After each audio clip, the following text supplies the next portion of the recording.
For today, Ik Kaur serves as a CEO of Sikh Research Institute. As an influential leader, respected artist, poet, and published author, her eloquent words have been heard around the world, including presentations at Yale and Fairfield universities and the U.S. Office of Pentagon Chaplain. Ik Kaur is dedicated to community and service of others and continues to be an integral member of the several faith-based organizations. Presently, Ik Kaur serves on the board of Interfaith Council of Southern Connecticut, Munshi Bishan Singh Kochar Foundation, and the Namaskar Foundation. She serves on the editorial board of Nishan and on the advisory board of the Sikh family. She published a children's book series, Journey with the Gurus, and was inspired by the life and teachings of Guru Nanak Sahib. As if that was everything we could talk about in Ik Kaur, but with the time given to us, that's a mini introduction for her. So without further ado, I'd like to pass it over to Ik Kaur to begin today's presentation. Thank you so much, and good afternoon. Vaheguru Ji Ka Khalsa, Vaheguru Ji Ki Fateh to everyone. So my topic today is Guru Gobind Singh Sahib through verse and visuals. While this is through verse and visuals, I do want to say something beneath that it is really also through my eyes. Because to see the vastness and magnificence of the 10th sovereign, where do I go? I go and search for the ones who have loved him. For it is only through their eyes that I want to see the 10th sovereign. This is what Professor Puran Singh writes about him. They ask me to say something about Guru Gobind Singh. They ask what he is to me. I tremble when they ask me what he is to me. Do not ask me to define him. Do not ask me to praise him. Do not ask me to name him. Do not ask me to preach him. And ask me not to conceal him. The one who has freed me, the self-poisoned, the downtrodden slave in the fragrance of himself. Let the great ones name him. Let the scholars search him. Let the learned discourse on him. Let the martyrs sing him. Let the lovers call him. Let the maidens garland him. Let the saints worship him. Whatever he may be to anyone else, to me, he is my sacred friend, who comes unseen to wipe a silent tear and say to me, I'm here by your side, the whole of myself. I am for you. I am exclusively for you and no one else.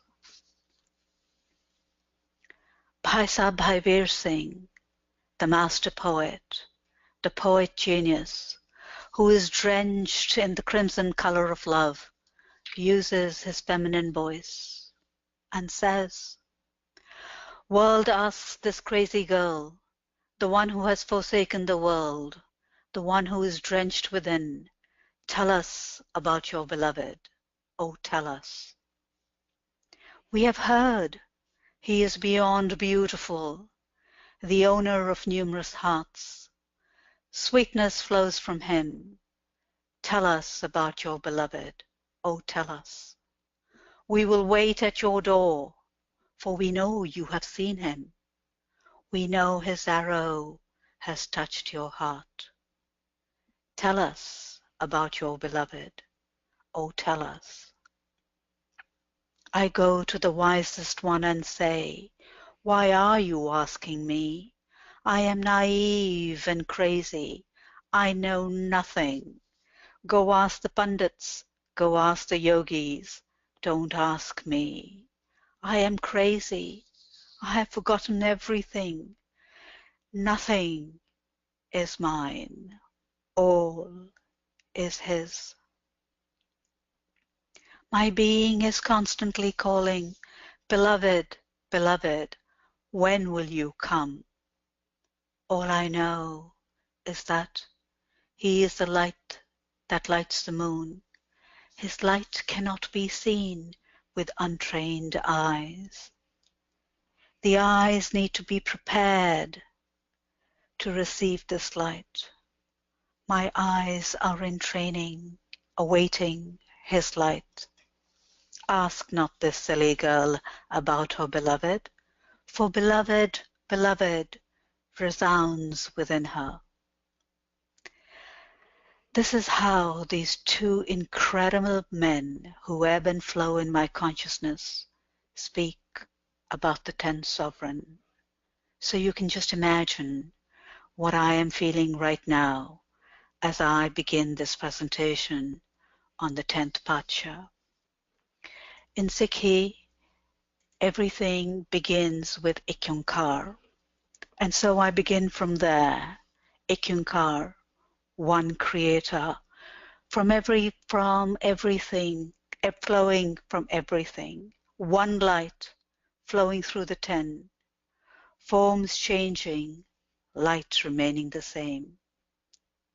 That light flowing eternally from the Guru Granth Sahib. So in Sikh thought, there is no difference between the Gurus. The light, the Jyot, is the same. For this presentation, I'm using images created by artists that depict certain events to tell the story of the 10th sovereign. 90% of these images are from the exhibit titled Emperor Prophet, Guru Gobind Singh Sahib, which was curated for the Patna Museum by Punjab Digital Library, and I feel very blessed to have played a small part in that. We need to keep in mind that no portraits of the Gurus exist, and yet, since time immemorial, humans have used art to tell stories. Art on cave walls are a testament to it, for we humans are visualizers. And yet I can literally hear Professor Puran Singh's words resounding. When I stand before the pictures you call those of the Gurus, I feel disgusted. For goodness sake, burn all your canvases and throw your brushes away, for you have not yet risen to the level of men, and the craft of the artist is far above your reach. You have not yet been able to grasp the essentials of the appreciation of the art of the beautiful. You need to learn how to wear a pearl necklace and how to adorn yourself before you dare to approach the beautiful. And yet, I begin with the first image. Now, the first image is the childhood scene of young Gobind Rai while he's playing stone throwing.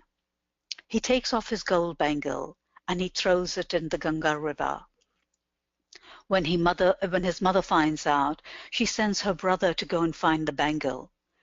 And on reaching the river, his uncle asks, "Where did the bangle fall?" Young Gobind Rai takes off his second bangle and throws it straight into the river, saying, "There, uncle." And he continues, "I don't want to go against my father's advice. I don't want to be a slave to the colored clay," which he means is gold. These are the words of the 9th Pacha. These are very powerful words, and then the vision of gold karas encircling wrists enter my mind. I want you to look at this painting. Look at the soft radiance around young Gobind Rai.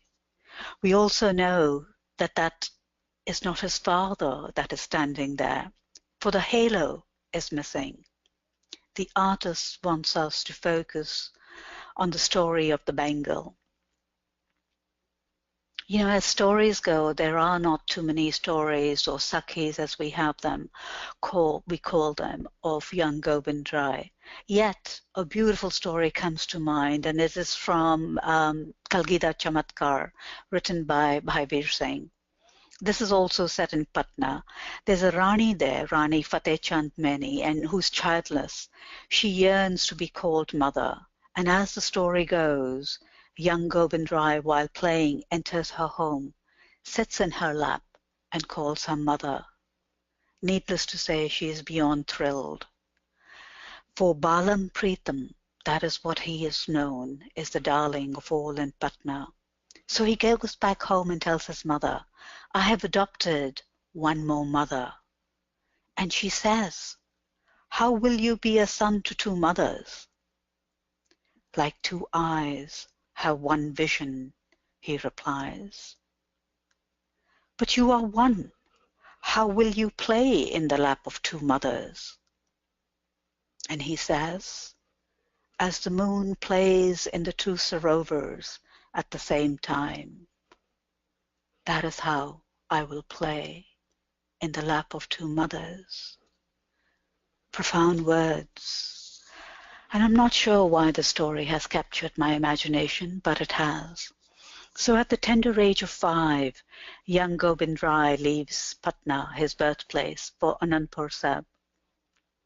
Strange must have been the sights along this way, and we know that, for he captures that later on in his Savayas. The next image we have is that we come to the Darbar at Anandpur, where the Brahmins are seeking protection from the ninth Pacha, from Aurangzeb. And I don't want to delve into the story too much, but a great sacrifice is needed, says the ninth Pacha to his son. And young Gobind Rai replies, who better than you, father?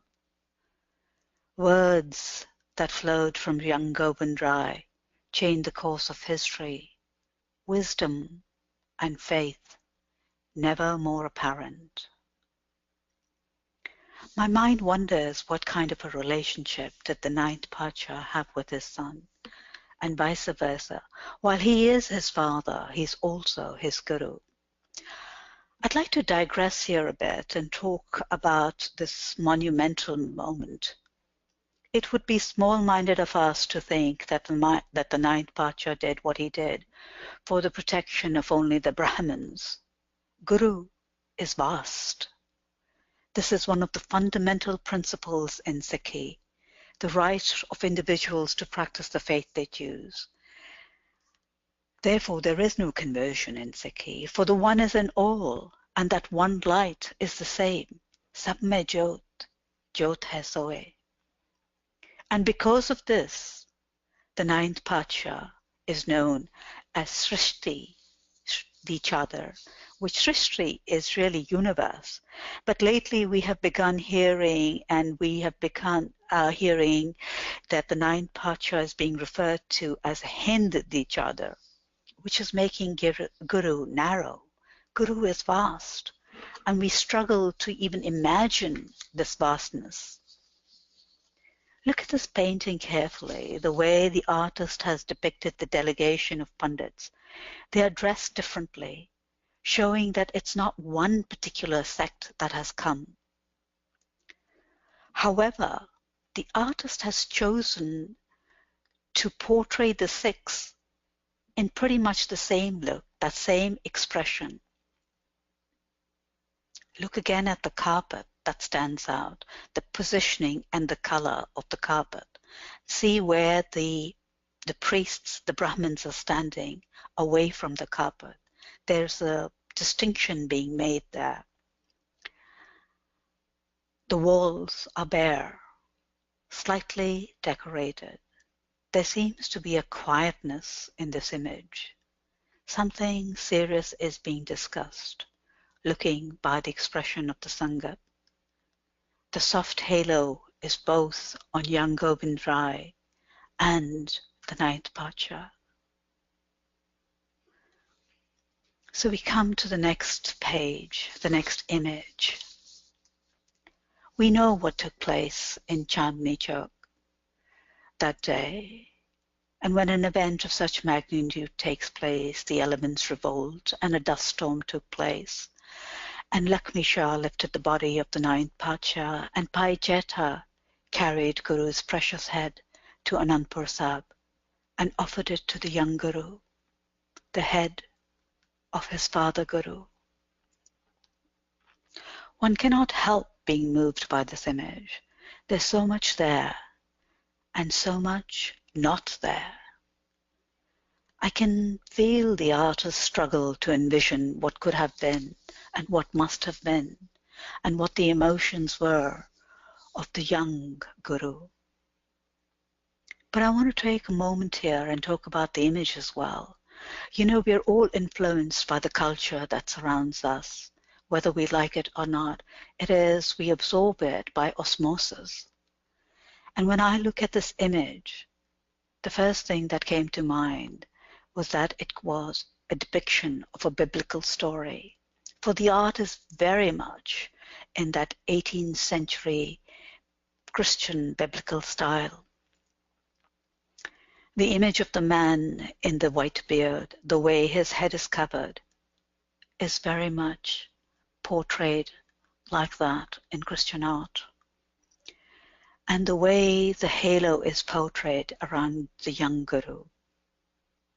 However, the artist has used light magnificently to capture the sacredness of Guru Tegh Bahadur Sahib. The way the face is lit. I want you to also focus that there are no women in this portrait. They seem to be missing here. And we move on to the next image. There's this reason why I chose to include this image in the presentation. The names of the fort tell a story, a powerful story, and maybe, and just maybe, we can get a glimpse into Guru's vision. Anandgarh, bliss. Kesgarh, hair. Logarh, steel. Holgarh, color. Fatehgarh, victory. Targarh, star. So this is the only traceable photograph of the original fort at Anandgarh, taken by Bhai Dhana Singh in 1934. Much of Sikh history has been destroyed, and one has to wonder whether it was intentional. You know, there were numerous moments, learning moments for me while I was working on the Emperor Prophet Guru Gobind Singh Sahib exhibit. Some made me go silent. Some made me dig deeper. And I want to share one of these moments with you. And for that, I need to go to the image at the back.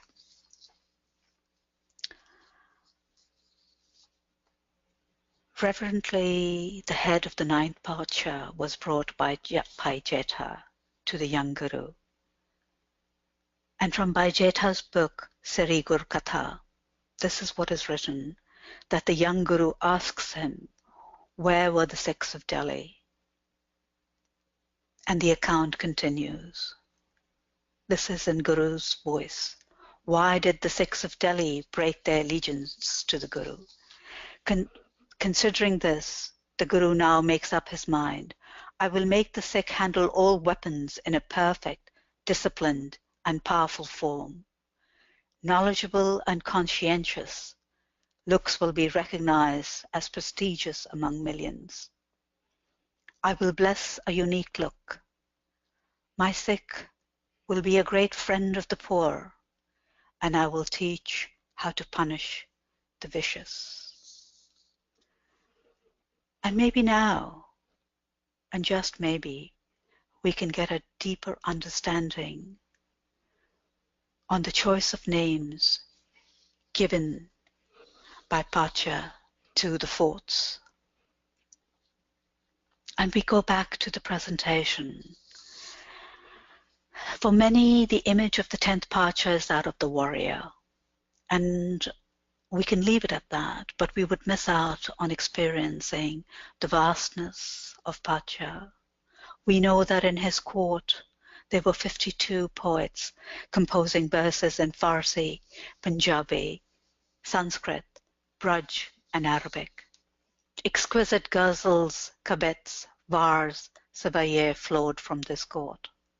And for those who have read Pacha's compositions will appreciate what I'm going to say next.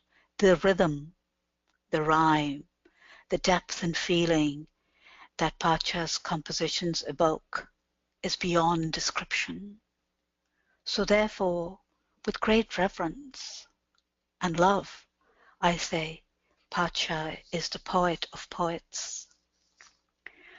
What this painting tells me is that the artist has tried to capture the scene of a Kavi Darbar that is taking place on the banks of the Jamna River in Punjab. The artist chooses to include people from various walks of life, but still there are no women portrayed here. When I looked at this painting, the first thing that struck me was the river. And I'm very attached to the Jamna River because Paisa Bhavir Singh Ji has written an exquisite poem using the voice of the Jamna about the 10th Pacha. And I share a passage from there, a verse from there. He camped on my shores, that Veena player, the fountain of life. Laughing and sporting, he swam in me. I leapt, I laughed, I forgot myself. Was it an illusion? Did he bathe in me, or did I bathe in him?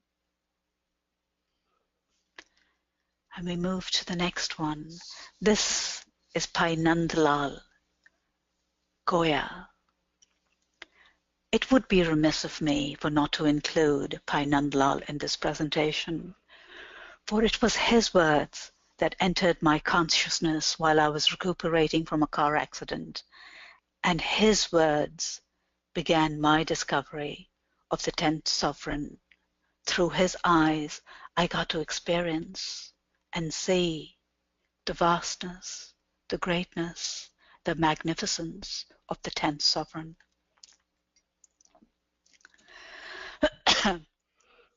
Goya, the one who can express, was given by Pacha to Bhai Nandlal.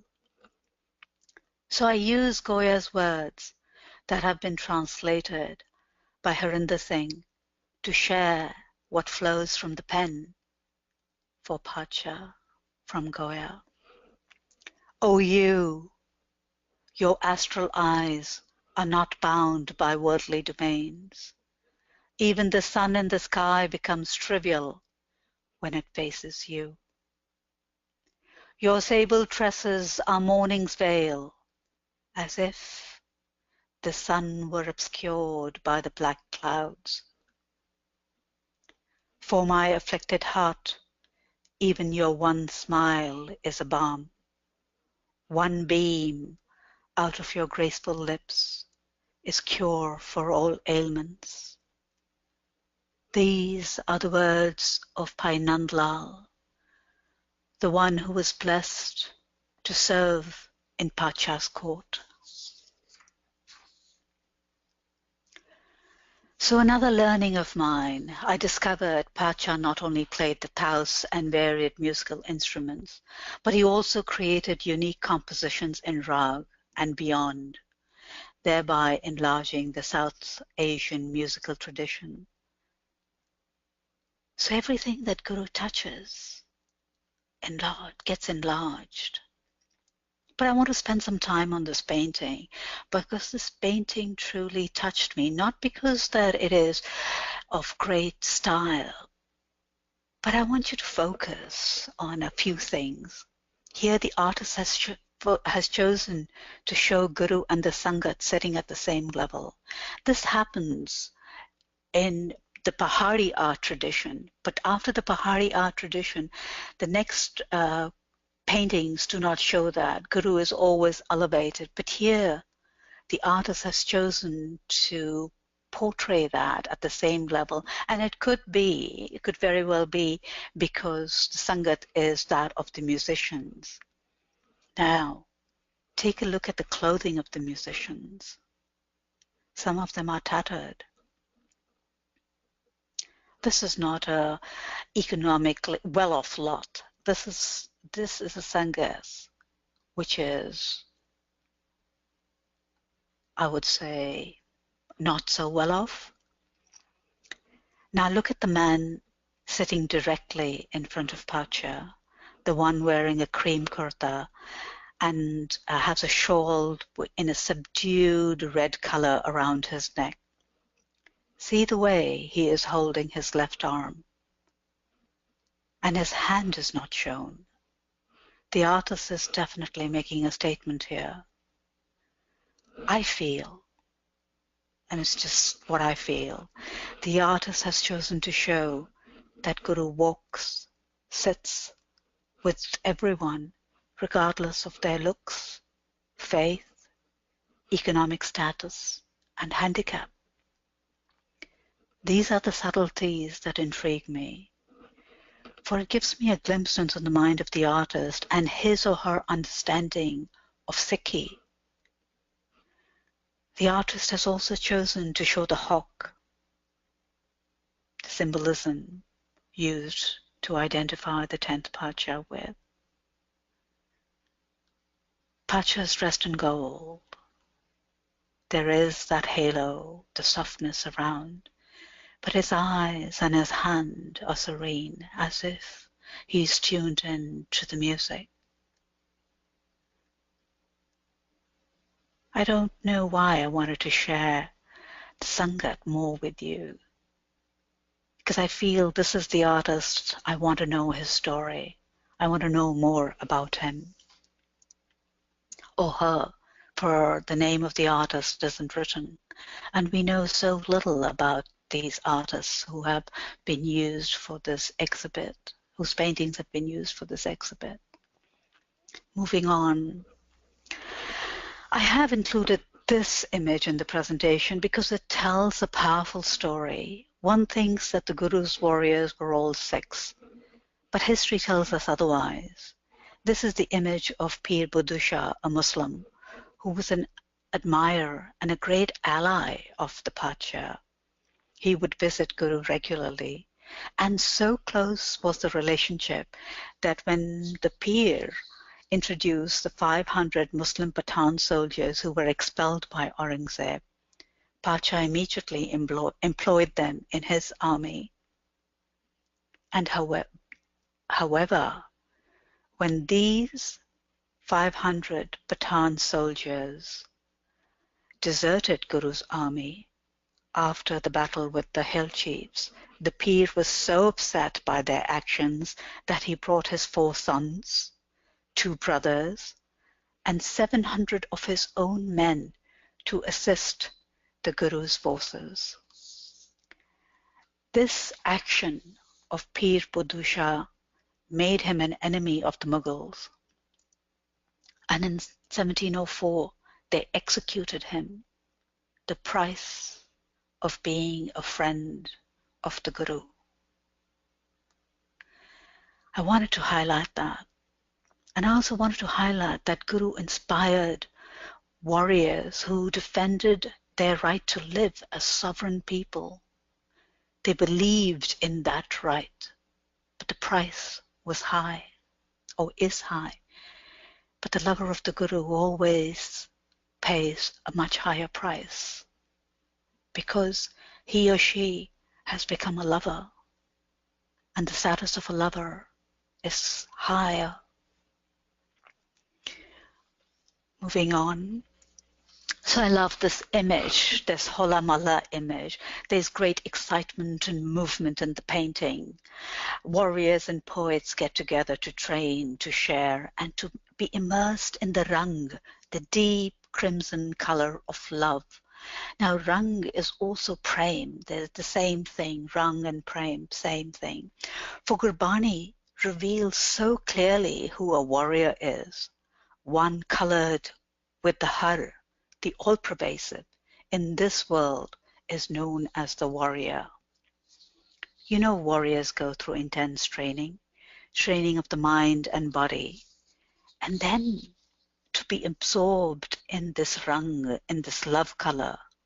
This is what separates the wheat from the chaff. The warriors are not fighters. Fighters take orders. Warriors are leaders. They choose their battles and the tools they fight with.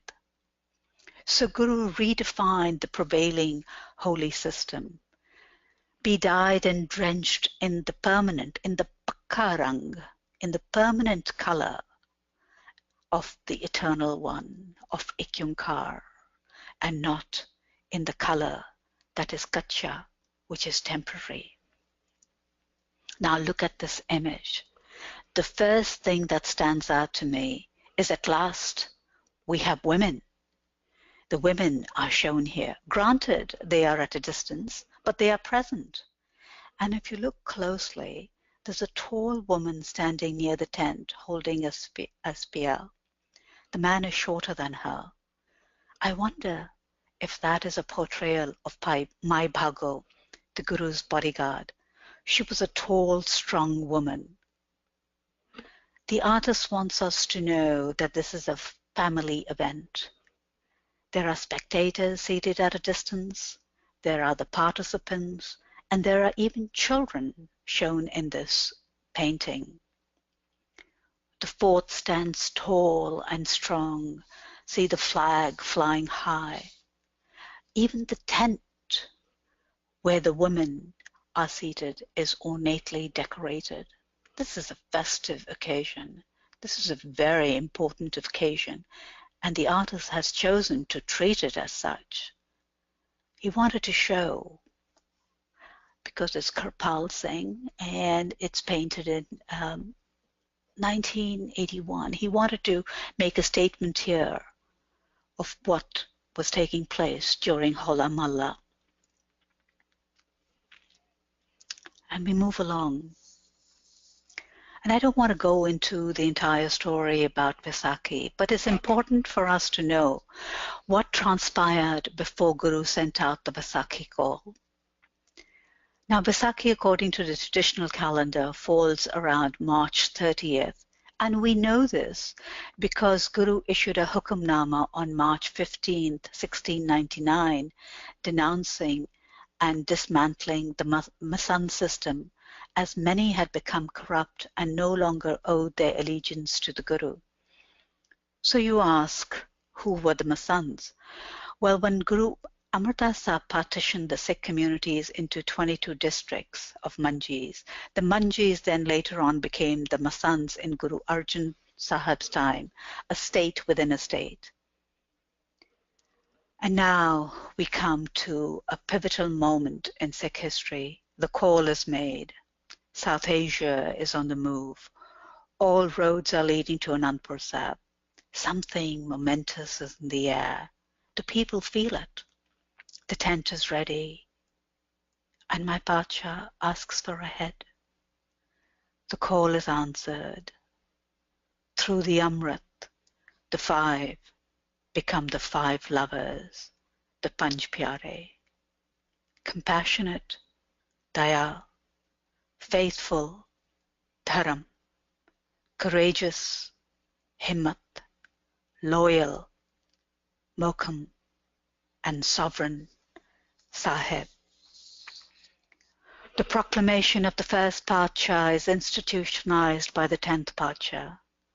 Those who want to play the game of love must walk on the path with their heads on their palms. And we ponder and ponder, and we have theories on what took place inside that tent.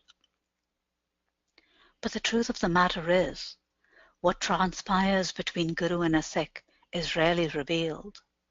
It is a sacred, private moment, forever etched in the DNA of that Sikh who has surrendered. We may get glimpses of that moment in the life of that Sikh who has surrendered. And we should leave it at that. So what took place in that tent, let that remain. It is enough to know that it changed the lives of those 5 lovers, and the Panth changed forever. Eternal gratitude flows for the 5 lovers, for when the first Pacha asked for a head, there was only Pailena. This painting is recent, therefore the women are shown, though I'm not sure whether this is historically accurate. I have to look into it. And I'm also not comfortable with the Pacha holding the kirpan in his left hand, because that has not been historically mentioned anywhere. Be that as it may, it is an exquisite image. The sky is clear. The hills are rolling. The river is there. Everything is there. And from the 5 enthroned, Pacha takes Amrit, an event unparalleled in history, therefore establishing the order of the Khalsa. Guru Gobind Sahib becomes Guru Gobind Singh Sahib and joins the Commonwealth, the Khalsa Commonwealth, after inaugurating it. Thousands joined the Khalsa order, breaking the shackles of caste, and are bestowed with Singh and Kaur. I want you to look carefully at the image of Mata Sundari as depicted by the artist. Look at her face. Look at the way her veil is draped. Now, look at this image. This image is of Mary Magdalene. Notice the style of the draping of the veil. The artist has obviously reached out to the sacred Christian art to depict female sacredness in Sikhi. Hence, I say, Sikh art is still in its infancy. Take a look. We have yet to develop the style of Sikh art, and maybe we are only 500 years plus old, and it's still in the process of being developed. So the next image is of Mai Pago, the woman who shamed the 40 trained fighters and fought alongside the men and then rose to become Guru's personal bodyguard, thereby empowering women forever. We don't need anyone to empower us. Guru has already done that and is doing that. Think about it. This is the woman who challenged 40 trained men. And today, we are debating whether a woman is capable or pure enough to do kirtan at Darbar Sahib. We need to be inspired by our history. We need to take the shelter of Gurbani to get our answers of what we can and cannot do. And we come to the next image. One can feel the somberness in this painting. The artist has used light and the elements with great sensitivity to convey a seriousness of what is taking place. So what has the artist tried to capture here? Well, on the request of the 5 lovers, Pacha leaves Anandpur Sahib in a royal manner. I know many use the word escape, but that's not the word I'm comfortable using for my Pacha. There is no disguise. To me, this is defiance. I hear, for those who play the game of love, they must walk on the path with their heads on their palms. So how can this be an escape? However, the heart tightens, seeing how the artist has chosen to portray Pacha with his head turning back. For me, Guru is always looking ahead, never back, and it's just a thought. Something to think about is how we choose to portray Pacha and what we choose to include in our paintings when we dare, or if we dare, to portray the Gurus.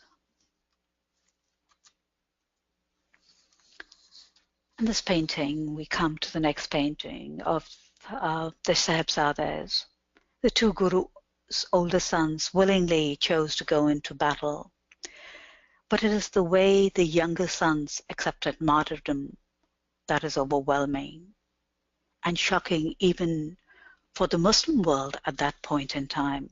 So where did they get their strength, their wisdom and defiance from?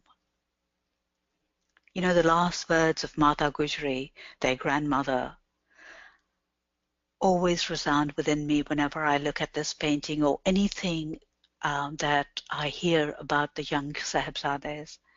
All she said to them, to her Pyare Lals, was, remember who you are. A Muslim poet has written a beautiful poem using their voices, and he says, and he writes, what does he write? Yes, he writes, don't think that we are dying. We are laying the foundation of Sikhi. He got the Sikh spirit. He knew what they were doing. Do we know what they did? Do we know what this moment really is all about? Have we written enough about this moment? I don't think so. I don't think we have captured the true essence and the vastness of this moment as well as that Muslim poet has. And maybe I should translate that poem of his, because it is marvelous. The image is not so captivating, but it tells a powerful story, and that's the story I wanted to include in this presentation. So the next image is of Madhodas Vairagi with Pacha on the banks of the river Godavari. So who is Madhodas Vairagi? Well, he's a powerful ascetic. He has attained great supernatural powers. The vriddhis and the siddhis are all in his control. And so when Pacha enters his domain, Vairagi senses that someone with great powers has entered.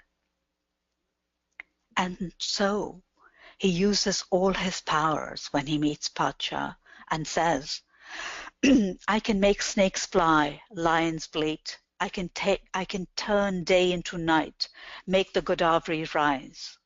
And all what Pacha says, are you a magician?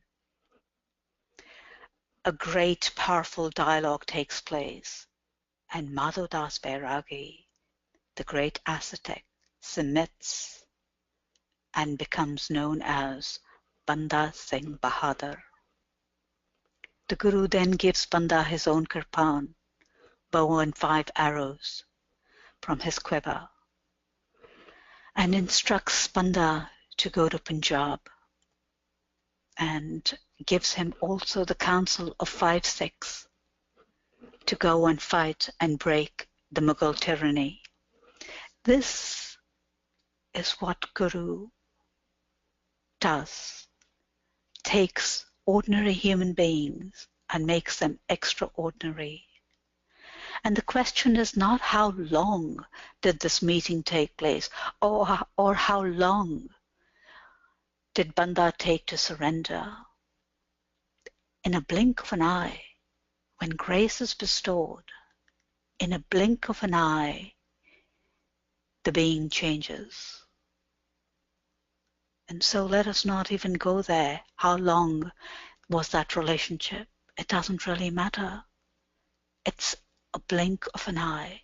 And look how this powerful ascetic, who had spent years and years, bowed before Guru and became known as Banda Singh Bahadur. There are 2 men in Sikh history that have been chosen by Guru. One is Bhai Mardana, who Guru chose to walk with him. And the second is Banda Singh Bahadur, who Guru chose to break the Mughal tyranny.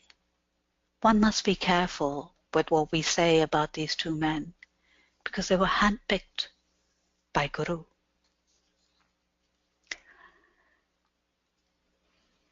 And shamelessly, to end this presentation, I take the words of Bhai Nandlal, for he was with Guru, and he saw Guru in all Guru's majesty. And I picked this image because it has all the markings of an emperor as well as the prophet. This is Bhai Nand Lal's words. These are his words, I should be saying. Guru Gobind Singh Sahib is the emperor of emperors. The Guru's grandness transcends the Roman emperors, the Chinese and Turkish emperors, the Iranian kings, the Chinese kings, the Tsars and the Raos. This is how Bhai Nand Lal saw Pacha. The horse is absolutely magnificent. It has all the trappings. This is a painting from the Pahari art tradition. And I end this presentation with a poem of Bhai Sabhai Veer Singh. It is Rani Punjab Kaur. This is the voice of Rani Punjab Kaur, Punjab, from the land of Punjab, on the separation from Kalgia Wale. Punjab Kaur pleads, O Kalgia Wale, with folded hands I plead, come back to my fields. Turn your horse around, please come back. Listen, beloved, my sons were stubborn and deceitful. During your difficult times, they left you with a bidava. They did not fulfill their promises. But you are the forgiver. With folded hands I plead, come back to my fields. Turn your horse around, please come back. Listen, beloved, my soil is unfortunate. It gave birth to tyrants. They trampled on your chest and drank cups of poison. They did not recognize your essence. You forgave their transgressions and endured their cruelty. You did not dwell on their failings. You, the forgiver, the wondrous giver, you forgave from your heart and mind, O eternal compassionate one. Kalkiavala speaks. Listen, my beautiful pleasing land. I came to end the poison. I gave Amrit to your lals and woke them up. They beautified and glorified you. Listen, O fortunate mother. Fold your hands before the beloved. Remain in Nam. Turn your back on Maya. You will flourish. Punjab Kaur pleads, even then, listen, O Kalgiavalia. With folded hands I plead, come back to my fields. Turn your horse around, please come back. And that ends my presentation on Guru Gobind Singh Sahib, the 10th sovereign, through my eyes, through the verses of Professor Puran Singh, of Bhai Sabhai Veer Singh. I wanted you all to have a glimpse of the grandness, the majesty, and the magnificence of Guru Gobind Singh Sahib, our Maharaj. Vineet, I'm open to any questions if you have them at this point in time. Well, thank you, Ik Oankar. I would like to remind everyone who's tuned in today to put their questions, if they have any, in the question chat window. And please send us your name and city along with your questions. And if you would like to verbally ask your question, please confirm so in the question chat panel as well. And I will allow your microphone to be activated in our panel. And thank you, Ik Oankar, for sharing your personal journey an experience of how you saw the depiction of the 10th sovereign through various artists through their visual and verse representations. One of the themes that I saw as you were going through your presentation was that for the Pai Nandlal's painting, you mentioned a verse written by him for the 10th sovereign. And so in that case, most of your verses you referenced, but a lot of the paintings that were shown, do we know the artist who painted these paintings? No, we don't have too much information about them. Sometimes we have their name, but not their, not a biography of them. They are not recorded anywhere. So it's a shame that we've lost that, because it's important. Because you can only, it's the same thing with a poet. When you know the life history of the poet, or you know where they're coming from, you can appreciate the poetry with a greater depth, or you can look for things which the poet is writing, or what, the same thing is with the artist. Once we know a little bit about the artist, we can get, we see that in the paintings, but unfortunately, we don't have that information. Absolutely. Along the same lines, Kirandeep Singh is asking a question, and he's inquiring if you can share the name of the Muslim poet who wrote about Chote Sahibzade. Oh, I wish I had written that down, because I heard it on the internet, and I have when I was searching for looking for something, and I came across this poem. I've marked it, so if you send us an email, I will send you that link, and maybe that will help. So I apologize, I don't have that name right now on me. And for sure, we can share that on, as well as on our social media as well, to him. Another theme that you presented in your presentation in Nikor was how you personally interpreted a lot of the art and the verse through your personal angle and experience. And on the sixth painting, you did share a bit of a personal story as well. So we were wondering what was this initial journey like for you? What inspired you to personally build this relationship through art of the secondary artist with the 10th sovereign? Great question, Vineet. And it is a personal question.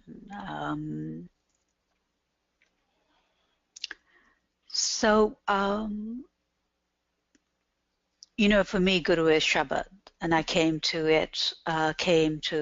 that the way I came to Guru. And then I fell in love with the first Pacha through the writings of Guru Nanak Chamatkar, written by Bhai Sahib Bhai Singh Ji. And so I haven't really delved into the history or the lives of the rest of the gurus. And the 10th sovereign and I don't know whether I want to admit it, but I have to admit it. There was a distance between the 10th sovereign and I, and purely because I was not ready to accept. But when I had my car accident and I had a concussion, and night after night I was in a dark room with very little stimulation, because the brain could not handle it. I would listen to the kirtan emanating from Darbar Sahib, just bits, pieces here and there. And there was one particular shabad which touched me deeply, and I wrote it down, and because I'd never heard it. So I asked a dear friend of mine what was, where did this shabad and whose was it? And he proceeded to tell me that it was Bhai Nandlal's ghazal. While I had heard of Bhai Nandlal, I wasn't really I had not read anything.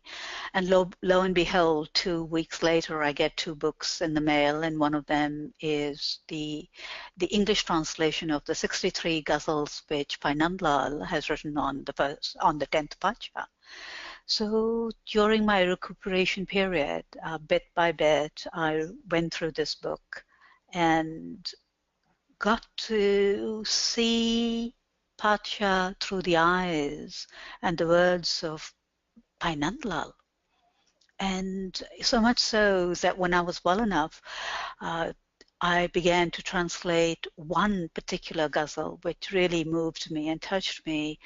It was also in Gurmukhi, so I translated it, and my translation was very different from the English translation, but that was okay. And I got to then want to know more about the 10th Pacha, and my journey began. That was in the beginning of January 2016, and lo and behold, in November, when I was asked or presented with the opportunity to work on the Emperor Prophet exhibit, everything in my mind was already there. I mean, not everything, but my love was already there. And so it was a period of great discovery and looking at it through a fresh set of eyes. So the absorption rate and the excitement and everything that goes along with a new discovery is very, very high. And what you see, because you're seeing things for the first time and you want to tell this very powerful story, and this is the story of someone you love. So the story become, that level, that look, becomes very important, and that's how I wanted to tell the story. I wanted the world actually to fall in love with my Pacha, because I had fallen in love. At the end of the day, that's the story. You can only share with the world, or when you are in love. And so this was that excitement, and this has flowed from there because I'm excited. And we have this image of the 10th Pacha, which is very firm and it's hard. And yet that's not been my experience. So I wanted to portray that, the musician, the artist, the lover, the poetry, the many dimensions of Guru. That's what I wanted to capture. Well, thank you for sharing that. I'm so glad I asked that question. Now we have a couple of questions lined up for us. First question's from Simran Gambhir from Philadelphia. She's saying, hello, Ms. Kaur. Thank you for the beautiful presentation. Do you have any Sikh women artists that you would recommend for our audience today? There's Arpana Kaur, definitely. The Singh twins. They are, they are doing the art there. There is a woman who does beautiful calligraphy, Kamaljit Kaur. She's in India. Her art is also, her calligraphy is beautiful. Then what? I'm sure I'm missing out quite a few, but these are the ones that jump out. I mean, Arpana's art is it's very symbolic, and it's very serene. It is visually, you can get into the painting, you can just see yourself. Though it's not an art which people can easily identify with if they do not know the Shabad. And I had the opportunity to spend a bit of time with her in her studio in Delhi.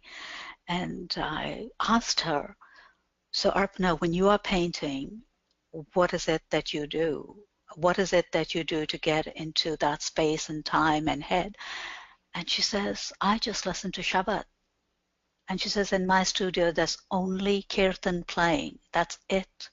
So the minute I enter, I play that. She said, as a young girl, when she used to put her head on her mother's lap, her mother would pat her head and she would be singing Shabad after Shabad to her. And she says, that same feeling I want to have when I enter my studio. So she's an artist I know who paints from that perspective. And I can only share that because I spoke to her. The Singh twins art is different. It is capturing on that miniature tradition. They're making a statement. It's very powerful. It's very detailed. They're telling a story, a contemporary story, incorporating East and West. It's visually very pleasing. A lot of detail has gone into it as well. But definitely there are many stories in each of their paintings, and it's wonderful to look into each one of them and see how they have connected it, between the East and the West, done beautifully. So those are the ones. I'm sure I'm missing out more, but these are the ones in my realm that I look at. And there are a few other women artists coming up, but I want to, use it with care that when we are painting Sikh art, we need to be careful to be able to portray the symbolisms that we are using carefully, because some of the symbolisms that are coming up now in the new art is not lining up with what flows from Gurbani perspective. So that's where I feel that the artist needs, when they choose to paint Sikh art, and it's only a humble request, that maybe, to be rooted in Gurbani, to be knowing that whatever they are painting has that Gurbani perspective, that is flowing from there. It's just a thought, you can, to paint the swan red cannot be. Red is the color of love. Gurbani shares that to us. So it's how you portray the colors which Gurbani shares with us is the key. So your coloring has to be, sensitive. And that's where I say that Sikh art needs the Sikh perspective, and the Sikh perspective is really from Gurbani.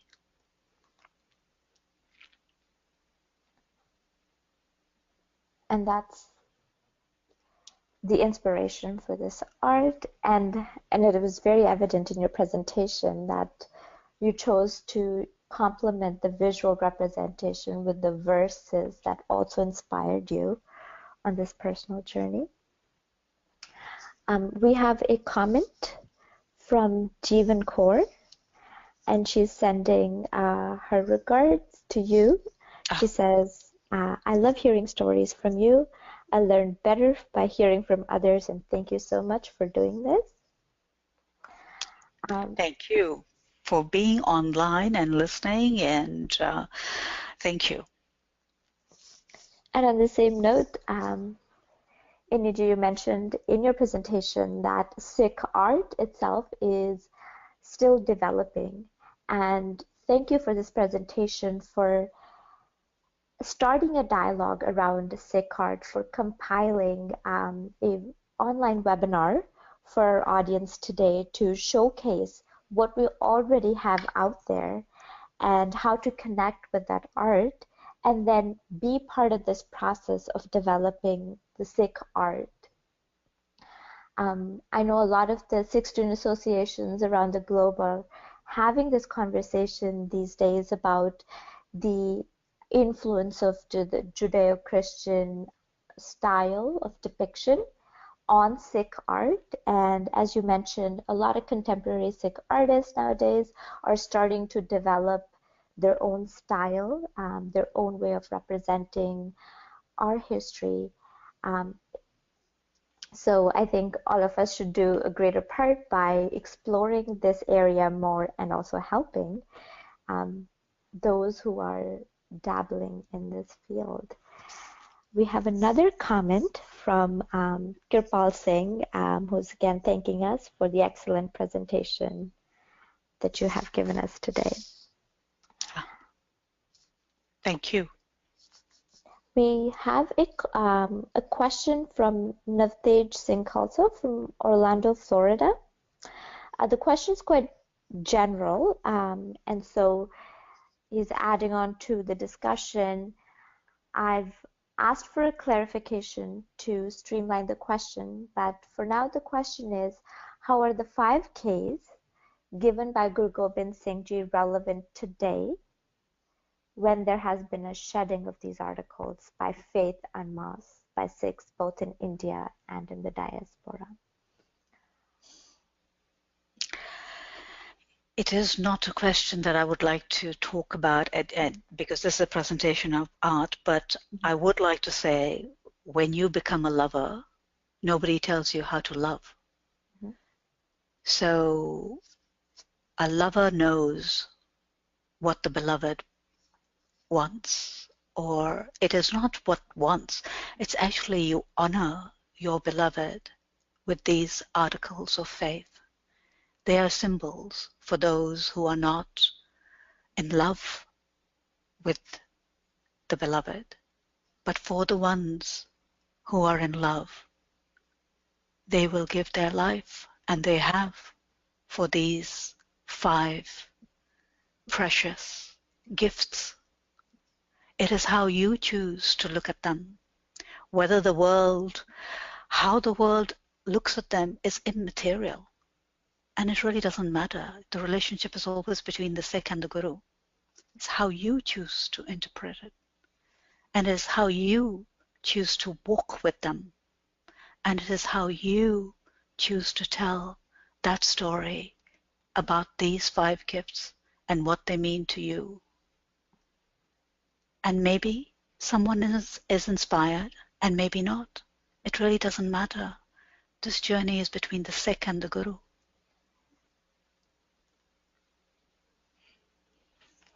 Right, and following on the same note about having this personal relationship with depiction, we have another question from Nav Khalsa, and they're asking, what are your thoughts of having depiction of Sikh gurus in the Gurdwaras, and something that the portraits or images of Guru Sahibs should not be done, and how do we navigate that in the art world today?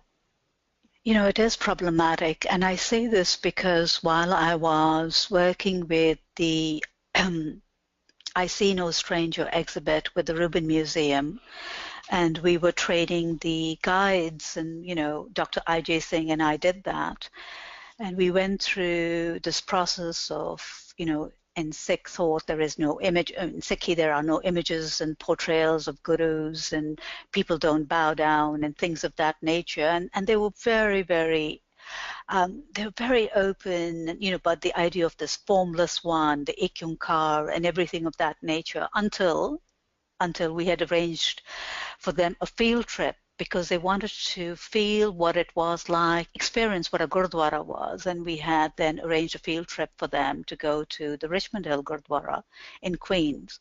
Well, lo and behold, they came back, and at my next you know, training session, they said, well, we saw images of the gurus, and we saw people bowing to the images, and here you're saying that this is not in Sikhi. And so you had to explain to them what was, you know, what is culturally being done and what is theological or doctrinally said, and that there was a difference, and how we have adopted so many things from the practices that are around us and the prevailing conditions around us. But it is very problematic because it's a confusion, particularly for the children, and particularly for the children who are raised in the West, because when you're raised in the West, at least the way the Sikhi is being taught in the Khalsa schools, and most of the Khalsa schools, it is on the formula, without, you know, the formless one, and we say very clearly there are no images, and yet when they go to India or when they see their grandparents, you know, having these images and bowing to these images, I've had many conversations with the children and young adults.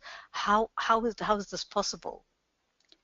So this is something which each family deals with. That it on themselves, because this is a cultural phenomena. And on one hand, they will say, you know, these images are fine. They make us remember, they help us remember, which is fine for a lot of people. And in some, but it's that bowing bit that gets to be a bit too much. But even with, you know, it's Professor Puran Singh's words, we have yet, and I don't even think we can capture the painting, the image of the Guru. And keeping in mind, it's a thought, if that was supposed to be the case, I'm sure during the lifetimes of the Guru, it could have been done. But it wasn't. So there were certain things that were not done, and maybe they were done for a reason which our mind cannot comprehend.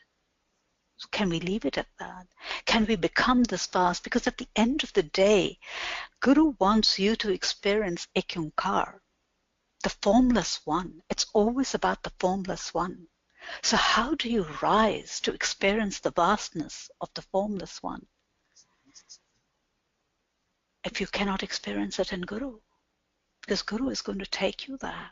It is through Shabad that you can experience the formless one, the vastness. It's training of the mind.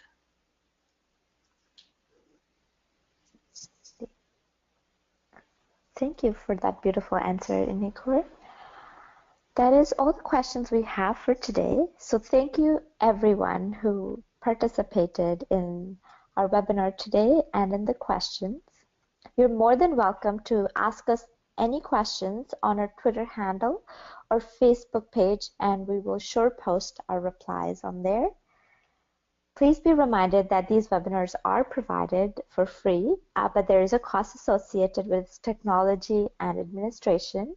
So if you feel you have benefited from this particular webinar or others in the past, please consider making a donation to SikhRI or becoming a webinar sponsor. For more details can be obtained in the follow-up email you will receive or by emailing info@sikhri.org. A reminder to everyone to please wait a few seconds for a link to appear on a follow-up survey. Your feedback is extremely important to the Sikh Research Institute, and we appreciate your time to fill out that survey. I'd like to now hand it back to Inikor to offer some closing comments to us on the presentation of visual and verse representation of the 10th sovereign. Thank you, Vinay. It really was quite a privilege to be able to share with all of you my love of the 10th sovereign and what I see. But in Sikhi, it is a personal journey. And unless there isn't a personal connection, you won't feel that love which which is out there, and it is a love that changes you. So I hope through these images and through these verses of these two incredible men, Professor Puran Singh and Bhai Sahib Bhai Veer Singh Ji, you get a glimpse into their love for the 10th sovereign, and hopefully a little bit of that, of my love for the 10th sovereign, and maybe through Harinder Singh's translation, you can get to experience his love for the 10th sovereign as well. And Sikhi is all about love. And this presentation has been done with reverence and with love. May you all experience that love in your lives. Vaheguru Ji Ka Khalsa, Vaheguru Ji Ki Fateh. Thank you, Inikor, for your e-sangat, and thank you, audience, for your wonderful e-sangat today. As I end this webinar, on behalf of SikhRI, Vaheguru Ji Ka Khalsa, Vaheguru Ji Ki Fateh.